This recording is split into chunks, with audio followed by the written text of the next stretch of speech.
Aaron Lopez? Oh, I don't know. You can ask anyone back there too. See that sister in the back? You can ask her.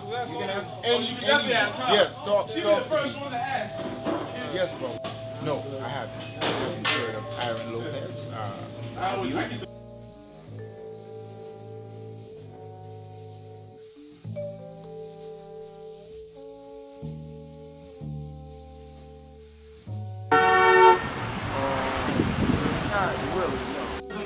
And I bet I can't remember most of those stories, but the slave trade.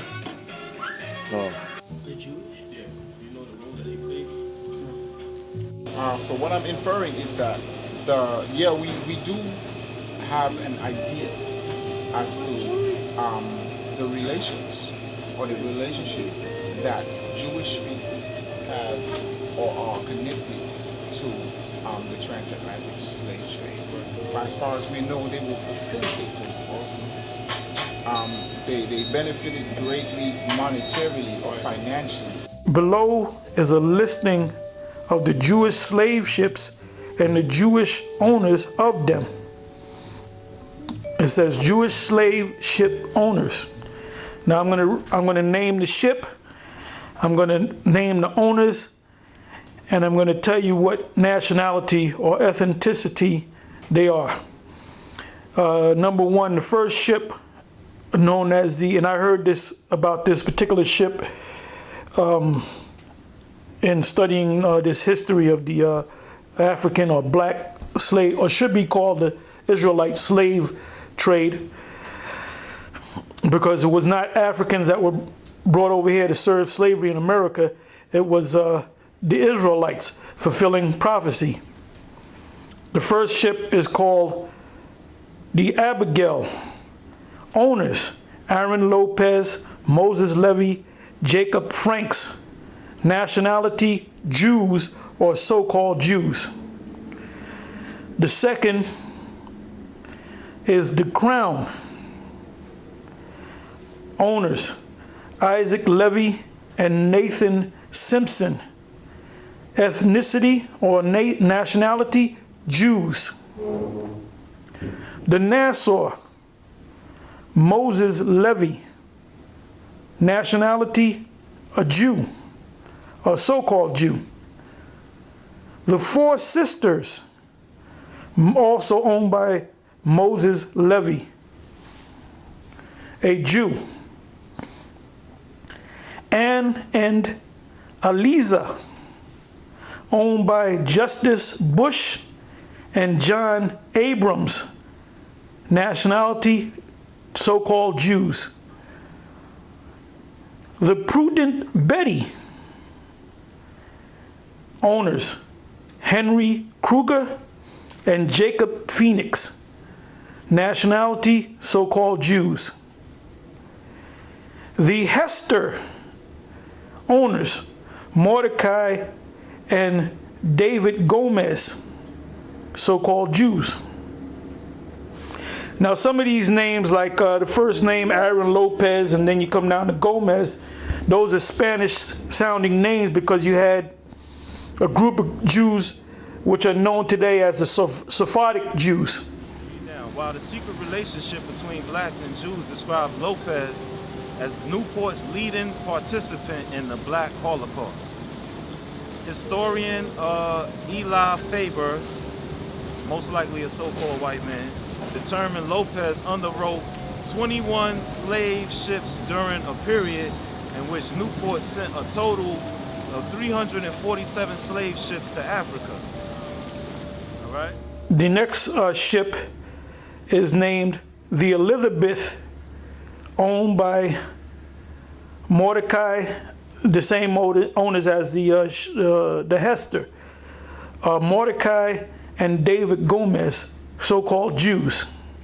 The Antigua, owned by Nathan Martson and Abram Leon, if I'm pronouncing it correctly, so-called Jews.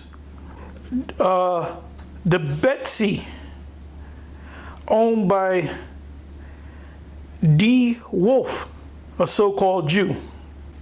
The poly is P-O-L-L-Y. It's either pronounced poly or poly.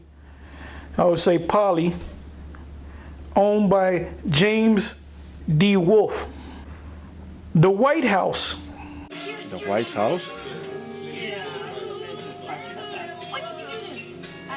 In outside or in America here? In America. No, I don't know about that. Oh no, that's new information to me. The Expedition, owned by John and Jacob Roosevelt, so-called Jew, or so-called Jews. The Charlotte, if I'm pronouncing it correctly, it's spelled Charlotte. I guess that's the Charlotte or Charlotte, owned by Moses and Sam Levy and Jacob Franks.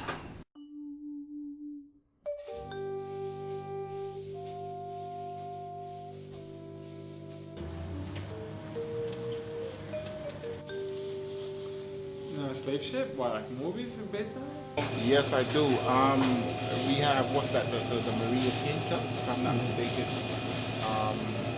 What's that? Jesus was also the name of the slave ship. A lot of people do not know that. And there are others also. But those two definitely come to mind more like accessible, you know. So that's quite interesting that a slave ship would be named Jesus. There's tons of documentation on the so-called Jews having a major part in the slave trade. The following passages are from Dr. Raphael's book, Jews and Judaism in the United States, a documentary history. In parentheses, New York, Berman House, Inc., publishing 1983. And this is what it says. It says, Jews also took an active part in the Dutch colonial slave trade. Indeed, the bylaws of the Recife and Mauricia congregations in 1648. So, you know, when slavery became this major endeavor, something to invest in, the so-called Jews hopped right on it, because we're reading the time period is 1648. Included an imposter tax or Jewish tax of 5 soldos for each Negro slave a Brazilian Jew purchased from the West Indies Company. Slave auctions were postponed if they fell on a Jewish holiday. In Curacao in the 16th century, as well as in the British colonies of Barbados and Jamaica in the 18th century, Jewish merchants played a major role in the slave trade. In fact, in all the American colonies, whether French, British, or Dutch, Jewish merchants frequently dominated. This was no less true on the North American mainland, where during the 18th century, Jews participated in the triangular trade that brought slaves from Africa to the West Indies, and they exchanged them for molasses, which in turn was taken to New England and converted into rum for sale in Africa. Because, and I'm gonna read a scripture on that, because what they did was they traded the bulk of the slaves for mustard guns, wine, rum, harlots, beads, glass, and other things.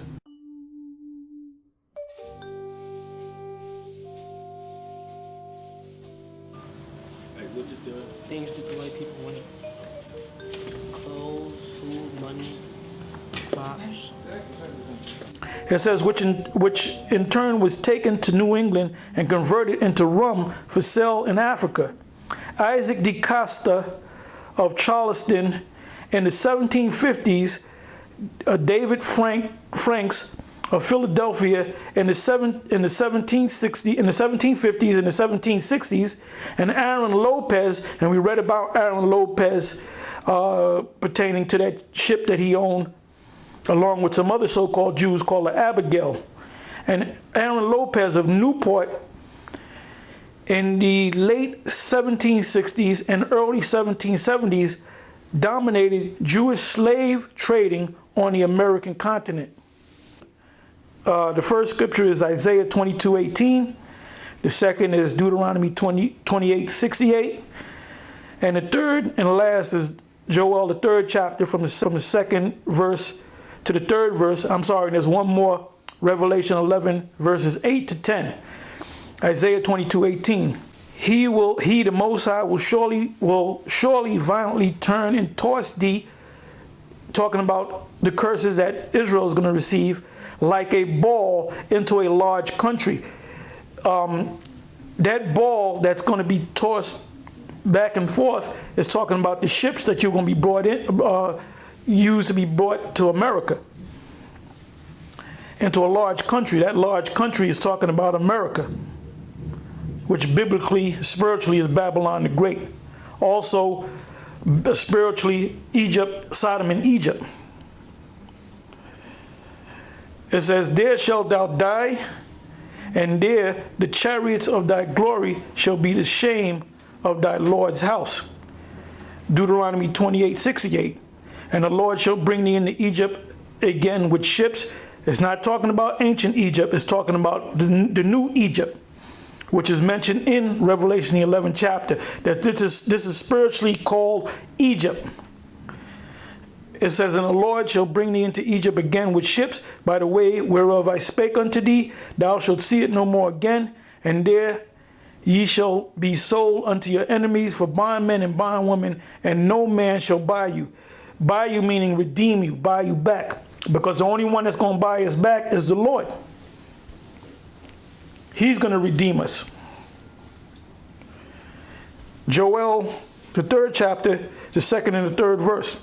I will also gather all nations and will bring them down into the valley of Jehoshaphat. That's why you have all these skirmishes and these little wars, these mini wars happening in the Middle East. Because the Most High is causing all these major nations to be brought together for the war of Armageddon, spoken of in Revelation. It says, I will also gather all nations and will bring them down into the valley of Jehoshaphat, and will plead with them there for my people. The Lord's people are Israel. The Lord is not coming for any other nation but the nation of Israel. And for my heritage Israel, whom they, the nations, have scattered among the nations, and parted my land. The third verse, and they have cast lots for my people. This was during the slave trade. And have given a boy for an harlot, and sold a girl for wine that they may drink. Revelation 11, verses 18 to 10. And their dead bodies shall lie in the street of the great city, which is America, which spiritually is called Sodom and Egypt. Why is it spiritually called Sodom? Because what major law have they passed, led by Barack Hussein Obama? The fact that men can marry men and women can marry women. And Egypt, this is the last Egypt. That's why this is known as spiritual Egypt. And this is the longest time period of slavery since ancient Egypt, where also our Lord was crucified. In other words, they took the so-called black Lord away from us and gave us a white Lord. That's why you have a lot of Israelite groups saying Christ. When they say Christ, they're really pushing the white, the Edomite, the Cesare Borgia. Yeah. That's why they can't frame it in their mouth to say Yahushai.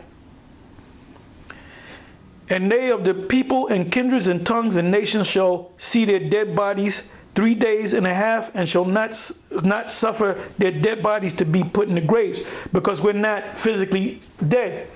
We're mentally dead. We're spiritually dead. and they that dwell upon the earth shall rejoice over them, and make merry, and shall send gifts one to another. And those gifts, we were the gifts in the form of slavery. Because these two prophets, the nation of Israel split up into two kingdoms, so they referred to us as two prophets. Tormented them that dwell on the earth. Because when we were in our power seat, we put hell on you nations. So now, you're getting back at us for what we did when we enslaved you, namely the Edomites.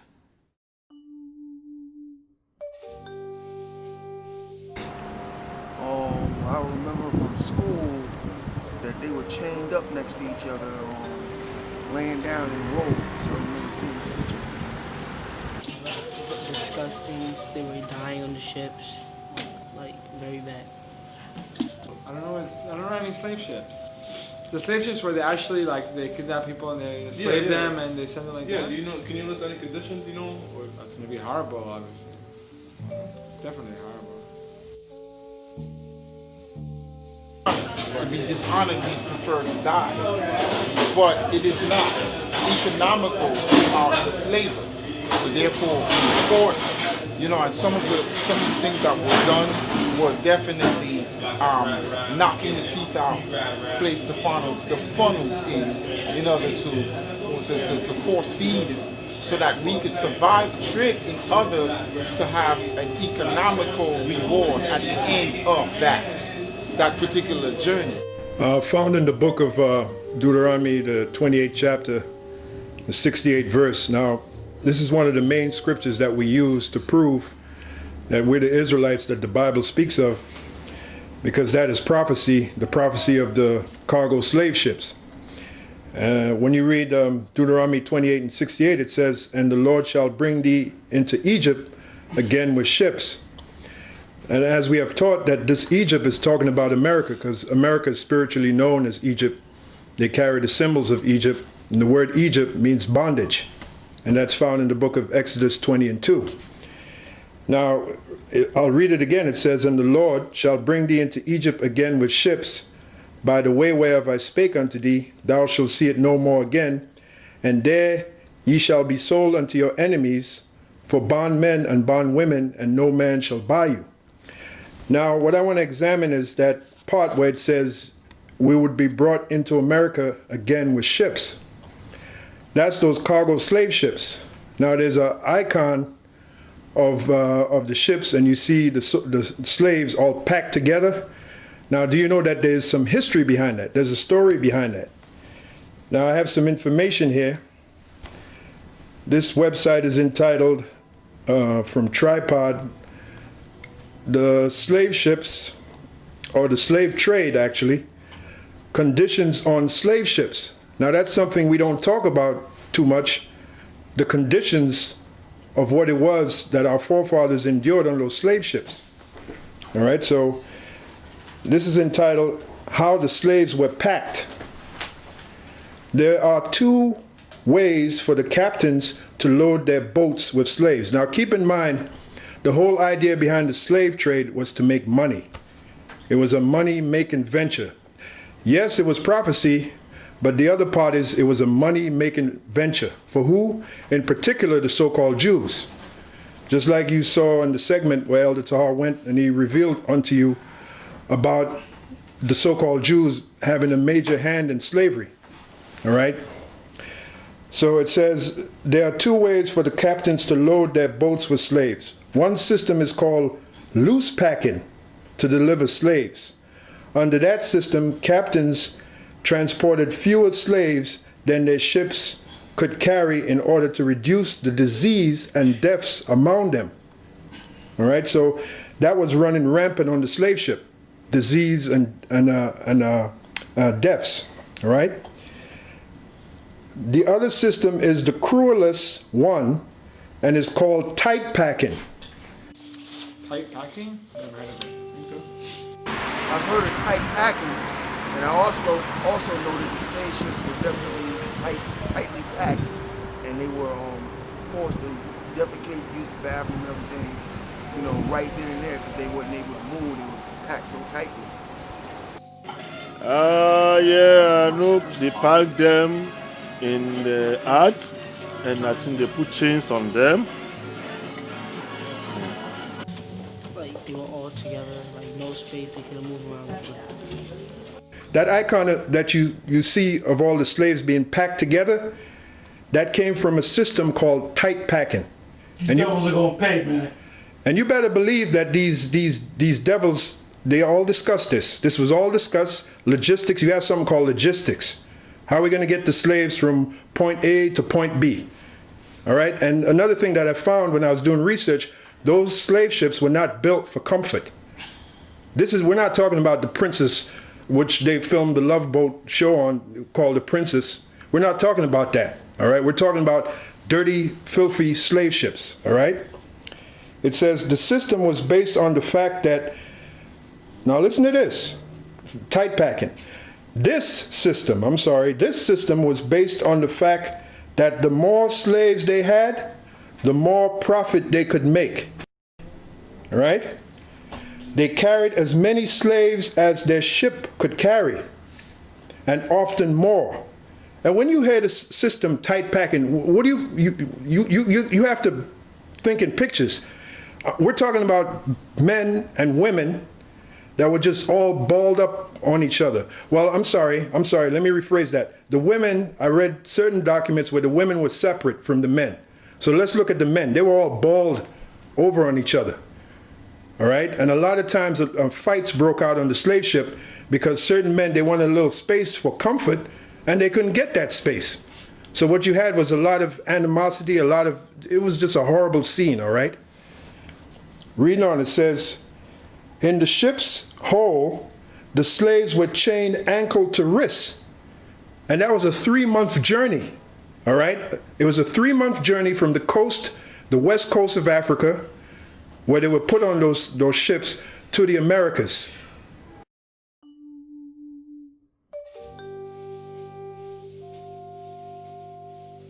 I remember that. If I remember correctly, I think it was about a year. That tone? Are you using a tone? Africa to America. No, as for the old ship, I don't know. What are you so anxious about? No, I don't know. From Africa to America, I would say days. No, on a boat? No, shit. Yeah, that's fine. Take days.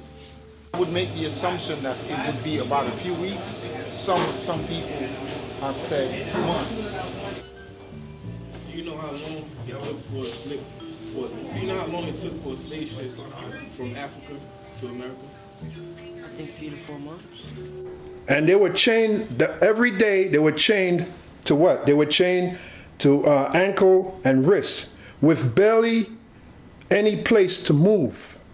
All right, now that's from the document Conditions on the Slave Ship. Now before I go, I have to read this. It says, suicide attempts occurred daily and in painful, cruel ways. Right, because you have to figure these slaves on the ship, day before they were with their families, they were happy, you know, they were enjoying life. The next day they found themselves on the slave ship, not knowing why and not knowing where they were going. All right? It says, suicide attempts occurred daily and in painful, cruel ways. So to escape, they would commit suicide. Slaves tried jumping overboard and even ask others to strangle them. So they would slaves would ask other slaves, just strangle me. I don't want to go through this shit. Or they would jump overboard and the ship either drown or a shark would get them, because the sharks were constantly following the ships. All right?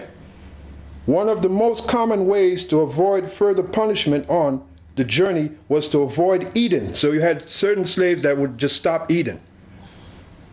Starvation suicide attempts became so common that a device was introduced to forcefully open the mouth of the slaves who refused to eat. Now all of this is taking place on that slave ship. All right? Slaves believed that their death would return them to their homeland and to their friends and relatives. To prevent slaves from killing themselves, sailors began, now listen to this, to prevent slaves from killing themselves, sailors began chopping the heads off of the corpses, implying that when they died, they would return to their homes headless.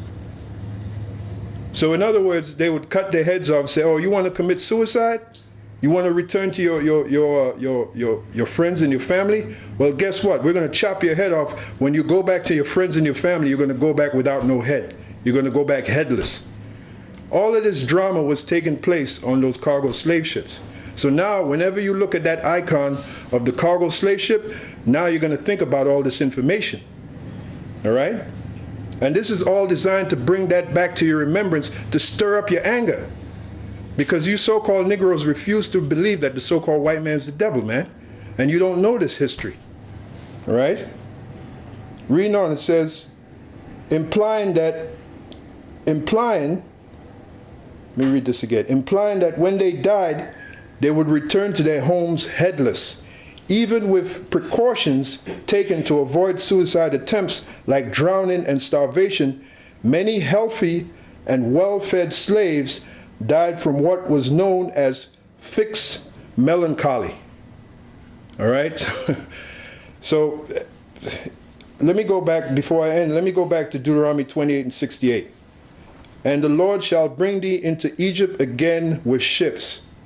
All right, so now when you hear the scripture, you got to think of all the drama that was taking place on those ships. All right?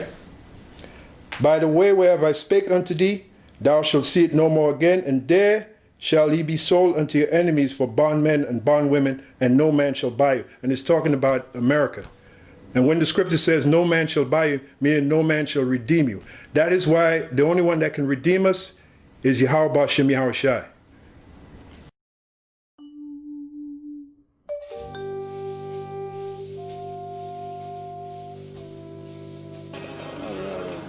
Maybe I think, is it 1600?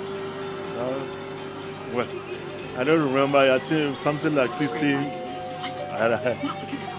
can't remember how much because. I don't know the exact date. It's not a while. I'm going to say I am, because we've got Arabs too, brother. I know that this isn't about Arabs, but we've got Arabs too. Arabs were doing this to us and are still doing it in places like Sudan, Chad, Darfur, right now, currently as we're doing this right now. I'm not trying to divert from what it is that we're talking about. But if we're talking about enslavement to us or to me, it doesn't matter who. Exactly, right. So we're talking about, and again, we're talking about, primarily we spoke about Christopher Columbus and the Jewish involvement in slavery. So you're talking about, before it was documented, it was transpiring, it was taking place. So I'm going to say that I am not particularly sure about that. However, like the 1700s, that sounds, I don't want to say accurate, but a lot of historical dates can be found within that particular eon or era. You know, but I'm almost certain that it was taking place way before. You know, we're taught in the public school system that slavery started in 1620, so-called African slavery, which is really Israelite slavery, was started in this country in 1620. Well, which is really, it's a lie, but that was like the bulk of the slaves that were brought to this side of the world. There's certain documents that are coming out now that that show, or records in documents that show that the so-called Negroes, you know, the tribe of Judah, Benjamin, and Levi, were brought into slavery to this side of the world, even during the late 1400s when the conquistadors came over to this side of the world. I have a website here. I want to read a couple of, this is basically estimates of the slaves that were brought over to this side of the world. It gives you dates, it gives you how many, it gives you the locations where they were brought to, where they were brought from, and where they were brought to. This is from 1501 to 1525. In Spain, from Spain, which is where the slave trade started from. In Spain, from Spain to Uruguay in South America, there were 6,363 slaves brought. And from Portugal to Brazil, there were 7,000 slaves brought. And for that period of about 24 years, beginning with 1501, there was a total of approximately 13,363 slaves, so-called African slaves, which are Israelites, brought over to this side of the world. So it's letting you know that the slave trade was going on way before that 1620 period. But the 1620 is a key date because that's when a big bulk of the slaves were being brought over here. Because what was happening was the Spaniards on this side of the world were overworking the indigenous people of this land, which are also Israelites, and they were dying off by the tons. And what was happening was the sugar and the different tobaccos and everything that they were planting, you know, the crops needed to go on. The crops needed to be picked so they could make that money. So that's why they were working the slaves so hard, and the slaves were dying. So they had to bring other slaves over here to take over. And from 1526 to 1550, from Spain to Uruguay, 25,375, and from Portugal to Brazil, 25,387, for a grand total those particular years of 50,763 slaves brought over here.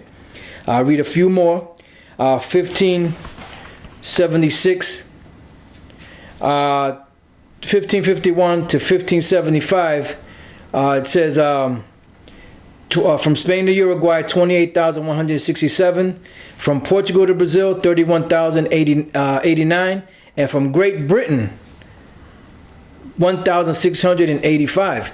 Now, what you're going to find out is that the Caribbean islands begin, especially Havana, Cuba, Santo Domingo, and Haiti, were big slave ports.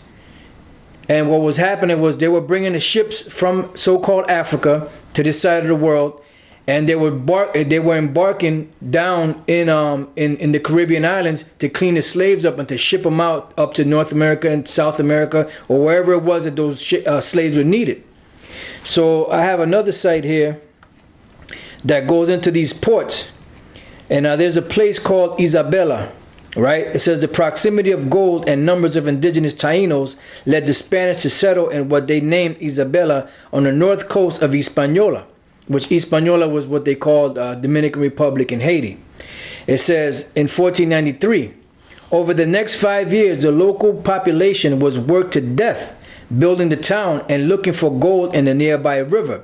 The Spanish already had slaves largely from North Africa, who they brought with them to Santo Domingo. Many managed to escape to the mountains, and the settlements was abandoned in 1498. So basically, they from Spain, as we read in the other document, they were already bringing Jake slaves or the southern tribe slaves over to this side of the world for the purpose of what? Of working those plantations that they had set up. Why? Because the indigenous people were dying off, so they needed this.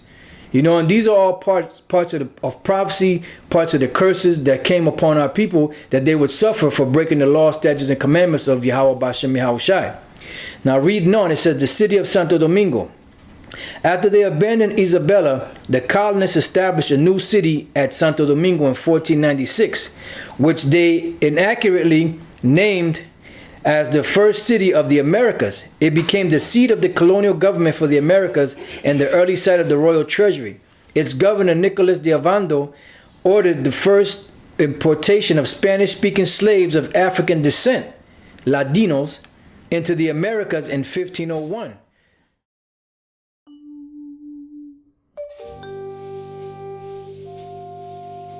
I didn't know it started in Spain. I thought it was like American. Yeah, I hear something like that, but I don't read about. First slaves were from Spain before 1620. You know that?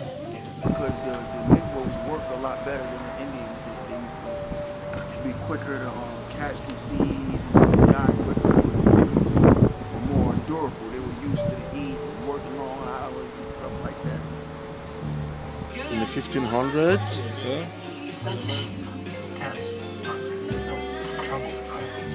Wait, we got that better. Normally, I don't have this thing about those things because it's been a long time, so I just don't want to put my mind on those things. Yeah. Okay. I'm not sure if you knew that, but I mean, Did I know that? Yes, I did, because I myself, I was born in the Caribbean, which is called wrongfully the West Indies, because we are not Indians. We are dark-skinned people, and common practice of the indigenous people dying off, and then that labor force having to be replenished. So a lot of it was going on with us as the replacement for that labor force. So it didn't just happen here in North America and South America or Central America. It happened during the what is that called? The triangular. Yes. So whatever happened here was basically a variation of what was transpiring everywhere they touched. They meaning enslavers or people who class themselves as white.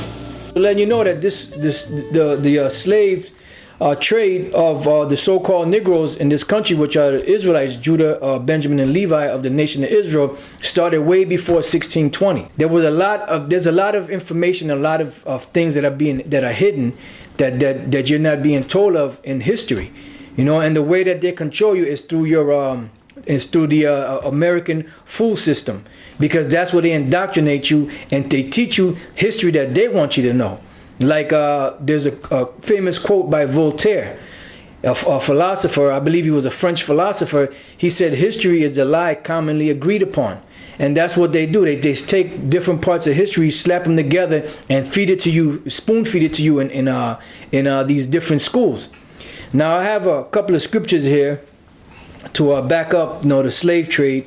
This is Nahum chapter 3, verse 4. This is the Lord speaking to you, so-called white people. You Edomites. What you in the scriptures you're known as Babylon the Great. You're known as the Assyrians. The Basra. You're known by different names. Egypt. All right. It says Nahum 3 and 4. Because of the multitude of the whoredom of the well-favored harlot, the mistress of witchcrafts, because America is the mistress of witchcraft, that selleth nations through her whoredoms and families through her witchcrafts. And that's how you were able to do that, because them so-called Jews, which supplied the ships through the British East India Company and the Dutch East India Company, they were the ones that allowed the rest of you other Edomites to ship the so-called Negroes, which are the tribe of Judah, Benjamin, and Levi, over to this side of the world. And that's where the slave trade began. Why? Because this was all to fulfill prophecy. Now keep in mind, there were revolts that took place even on the islands. Jake revolted against Esau. They started fighting against Esau, and these conquistadors, these Spaniards, they would get nervous because more and more slaves were revolting. And there's been a whole lot of revolts all throughout history, of Jake trying to get away from you devils, but it can't happen. Why? Because the Lord put that curse on Jake, and Jake can't escape that curse until it's fully fulfilled. Now this is the book of this is an account in our third Maccabees, in First Maccabees 3 and 41. It says, "And the merchants of the country, hearing the fame of them, took silver and gold very much with servants, and came into the camp to buy the children of Israel for slaves." Letting you know that this is nothing new. The children of Israel were in slavery under the Egyptians and all other nations on the planet Earth. This just happened to be the last captivity under the so-called white men, which are the Edomites. And this is the book of Revelation, the 18th chapter and the 11th verse, because ultimately what's going to happen is this country is going to be destroyed. And this is what's going to happen after the destruction, because you're still going to have remnants of people around the world that are going to see the destruction. And especially businessmen that had large monies invested into this country by way of their merchandise.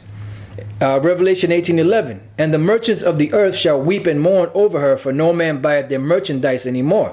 The merchandise of gold and silver and precious stones and of pearls and fine linen, and purple and silk and scarlet and all the ironwood and all manner of vessels of ivory and all manner of vessels of most precious wood and of brass and iron and marble and cinnamon and odors and ointments and frankincense and wine and oil and fine flour and wheat and beasts and sheep and horses and chariots and slaves and souls of men. Because in this country they still sell slaves, and they've been selling slaves from the beginning of the colonization of the so-called white men, which are the Edomites that came over to this side of the world.